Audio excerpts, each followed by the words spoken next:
Hola, hola, amantes del derecho y público en general. Bienvenidos a Tips de Legalidad. La prisión preventiva puede ser entendida de muchas formas, como por ejemplo, el sometimiento por parte del Estado de una persona sospechosa de haber cometido un delito a una medida de privación de libertad previa a la comprobación judicial de culpabilidad. En fin, en otras palabras, puede describirse como un enfrentamiento entre dos intereses. Un interés, por un lado, valioso, que es nuestro principio innegable de presunción de inocencia, que nadie puede ser considerado ni tratado como culpable hasta que sea comprobada su responsabilidad. Y por el otro, la responsabilidad del Estado de hacer cumplir la obligación de perseguir y castigar la comisión de hechos delictivos y la violación de valores jurídicos protegidos. Y obviamente, a través de una prisión preventiva, se va a evitar que haya obstaculizaciones en la investigación o que el investigado incluso pueda fugar o alterar todo. Pero bueno, nada es perfecto en esta vida.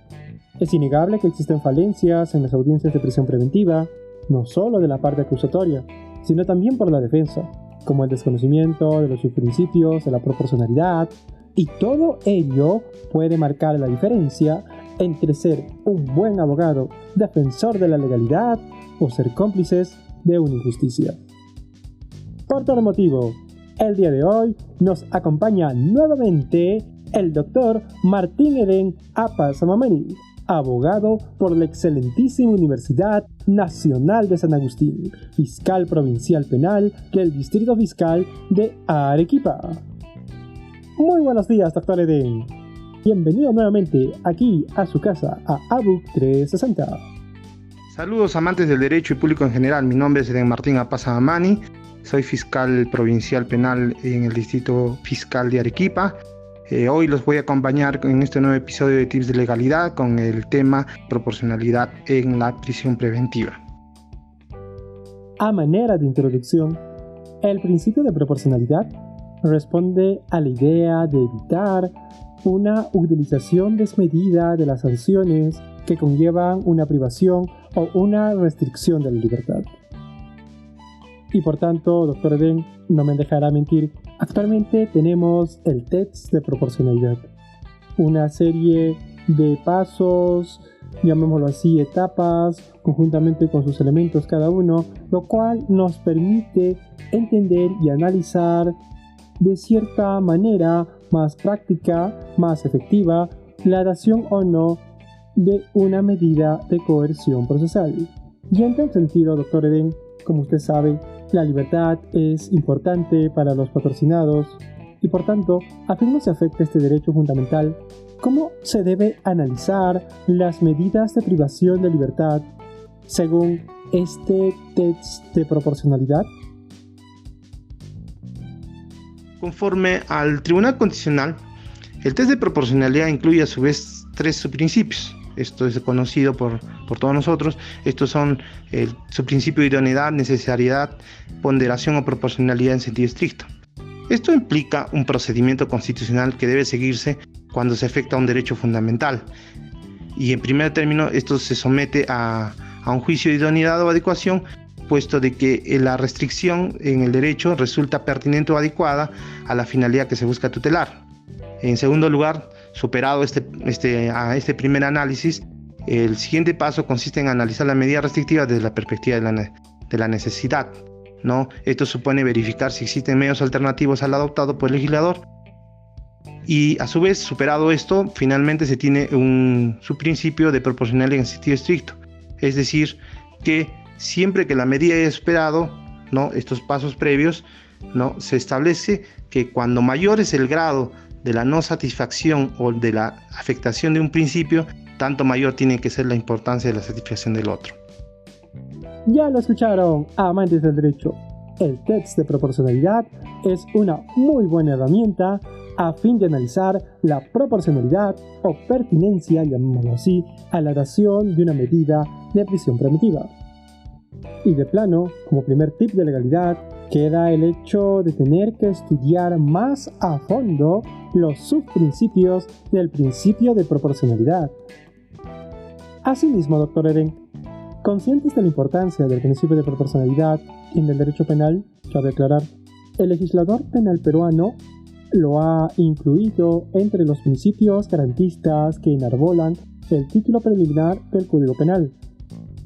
Admitámoslo, lo ha consagrado en el artículo 8 y básicamente dice lo siguiente: la proporcionalidad de las sanciones, que una pena no puede sobrepasar la responsabilidad por el hecho. Ahora, Dr. Eden, ya entrando a más detalle, ya nuestros radioescuchas, litigantes, las personas que nos están escuchando y viendo alrededor del mundo, se estarán preguntando: Eden, Edison, ya hemos hablado de la prisión preventiva, ya hemos hablado del test de proporcionalidad y todo ello, las etapas, y bien, ¿cómo se operativiza el principio de proporcionalidad al momento de analizar la idoneidad de las prisiones preventivas?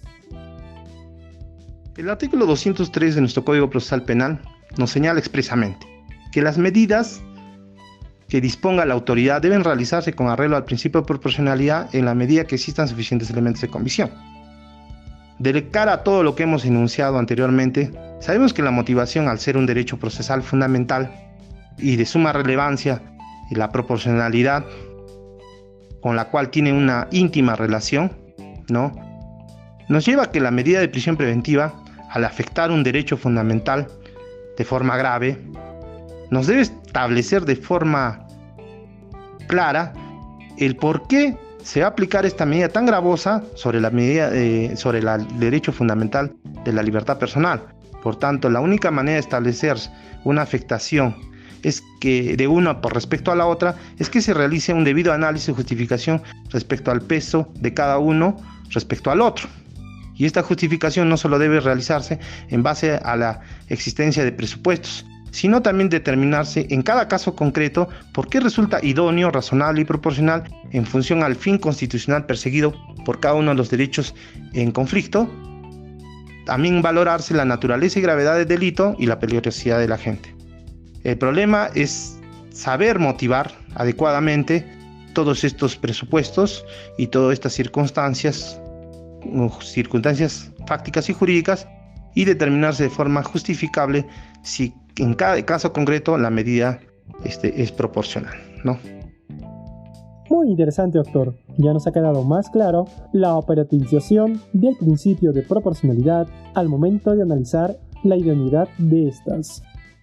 Y bien, muchas veces, incluso desde pregrado, se tienen problemas con saber distinguir entre los tres subprincipios de la proporcionalidad, llámese los que usted ha ido citando, y obviamente ya cuando uno egresa y empieza a litigar, esto debe estar más que sobreentendido. Y por tanto ya, doctor, a fin de que podamos aclarar tal vez las dudas que todavía aún existan entre los muchos abogados que nos están escuchando, y esta vez, ¿cómo se operativiza el principio que usted ha comentado, el de necesidad y el de proporcionalidad? ¿Y cómo se relaciona con la peligrosidad de la gente y todo ello? Como indicamos, se debe advertir en cada caso concreto las circunstancias fácticas y jurídicas que rodean el caso, y debe determinarse a partir de ello el análisis de cada subprincipio. Así, en cuanto al subprincipio de idoneidad, la medida de prisión preventiva debe determinar la existencia de una relación causal de medio a fin, entre el medio adoptado y el fin que se propone propuesto por el juez, siendo la más apta para asegurar la presencia del imputado al proceso y así evitar un posible peligro de fuga o entorpecimiento de la actividad probatoria, cual es su fin. Respecto al subprincipio de necesidad, debe determinarse que no existan otras medidas igual de efectivas que no afecten de forma grave a la libertad personal y puedan asegurar la presencia del imputado y evitar el peligro procesal antes indicado. Finalmente, en cuanto al principio de proporcionalidad, se debe sopesar el derecho a la libertad personal y el bien jurídico protegido de cada delito que está en juego, ¿no? Así debe razonarse en cuanto a su contenido, interés jurídico, ¿no?, interés público, la peligrosidad de la gente y la continuación de la afectación de este interés por parte del imputado. Esto es de suma importancia y debe plasmarse en cada resolución judicial. Muy buen aporte, doctor Eden. Y ya nos queda más claro la relación entre la debida motivación y el principio de proporcionalidad, y por tanto también la importancia de un debido análisis en cada caso concreto, porque es importante o no, tal vez, que se dé este tipo de medidas. Ahora bien, doctor, ya detallando un poco más a fondo, usted que está allí en la cancha, como se dice, todos los días, diariamente, viendo una serie de casos en audiencias y todo ello, a lo largo de toda su experiencia profesional, doctor, ¿cuáles son las principales falencias que usted ha encontrado durante la realización de estas audiencias de prisión preventiva? Podemos encontrar falencias desde varios puntos de vista de cada operador, pero en mi calidad de fiscal, lo que he advertido que un principal problema que se ve en la praxis es que si bien en los debates de prisiones preventivas se advierte que únicamente esto se ciñe únicamente en función a los presupuestos procesales, como son la suficiencia de los elementos graves y fundados, la prognosis de pena y el peligro procesal. Muy poco se debate sobre la justificación de la medida, que en mi parecer es una parte fundamental en la dación de las medidas de prisión preventiva. Y esto se debe mucho al desconocimiento por parte de las defensas técnicas respecto a la operativización de este principio constitucional reconocido por nuestro TC, ¿no? A su vez, también por nuestra constitución política como parte del principio de la función jurisdiccional. Así, vemos que tenemos que muchos problemas de motivación que se advierten tienen mucha relación con la falta de justificación de la medida o razonabilidad del plazo de la medida. Y esto trae problemas de motivación insuficiente que se materializan generalmente en la dación de las medidas de prisión preventiva. Sorprendente, doctor. Nos ha despejado muchas dudas y nos ha planteado un horizonte que tal vez muchos desconocíamos. Resulta motivador y sorprendente ver las diferentes falencias que usted ha encontrado desde diferentes puntos de vista, desde el punto de vista del operador, del punto de vista del patrocinado, de la defensa, todo ello, y que obviamente en todos estos hay algo en común, algo que me gustaría rescatar mucho de lo que usted nos acaba de detallar, y es el tema del desconocimiento latente que muchas veces genera una motivación insuficiente y la que se va a materializar en medidas de prisión preventiva y definitivamente va a perjudicar a las partes. Y finalmente, doctor, ya para terminar, ¿qué comentario o reflexión le daría a aquellos abogados recién egresados o no, pero que quieren saber más sobre la prisión preventiva? Obviamente quieren estar mejor preparados la próxima vez que tengan enfrente este reto y saber afrontarlo de la mejor manera posible. Considero importante que todo abogado que va a tener experiencia en debate de medidas de prisión preventiva eche mano de la jurisprudencia, porque va a ser muy importante cómo se han ido desenvolviendo casos emblemáticos. Por ejemplo, tenemos el caso Leanta, Nadine Heredia, tenemos el caso Keiko Fujimori, caso Odebrecht, caso Club de la Construcción y otros, etcétera, en los cuales vamos a aprender de estas experiencias, ¿no? Y muchos de estos casos también han llegado al TC y saber que estos son muchas veces vinculantes, ¿no?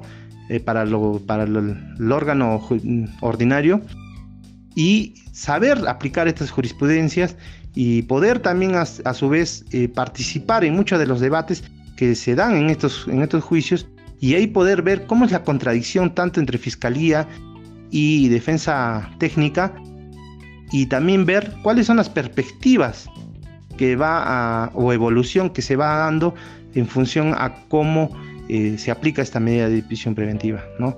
Sin embargo, siempre va a quedar claro que cada caso concreto en el que participemos, ¿no es cierto?, nos va a enriquecer, ¿no? Y a su vez nos va a llevar a poder aplicar y justificar cada presupuesto procesal, ¿no? Y lo cual va a ser muy importante. Muchas gracias, espero que toda la información que hemos intercambiado les sirva en su diario quehacer jurídico y siempre presto a cualquier inquietud en futuro respecto a nuevos temas. Gracias. Ya lo saben, chicos, la jurisprudencia es vital. No solo en el caso Ollanta, no solo es el caso Club de la Construcción o muchos otros casos que han generado jurisprudencia y la cual nos van a ser muy útiles y nos pueden ayudar a afrontar mejor un requerimiento de prisión preventiva. Pues bien, doctor, a nombre de ABUC 360, Podcasting Jurídico Empresarial, agradecemos de antemano su excelente participación y lo invitamos cordialmente a los subsiguientes programas de ABUC 360. Estimados, estuvo hoy con nosotros Eden Martín Apasamamani, abogado por la excelentísima Universidad Nacional de San Agustín, fiscal provincial penal del Distrito Fiscal de Arequipa, a quien agradecemos y deseamos los mejores éxitos en su vida profesional. Y bien, amantes del derecho, si te gustó este podcast, pues recordarte que llegó gracias a nuestro auspiciador, FATS Paper, los mejores en tesis, planes de tesis, monografías, ensayos y mucho más. FATS Paper, soluciones académicas online. En la redacción, Pamela Maraza, en el diseño, Shirley Viamonte y David Osorio. Bye.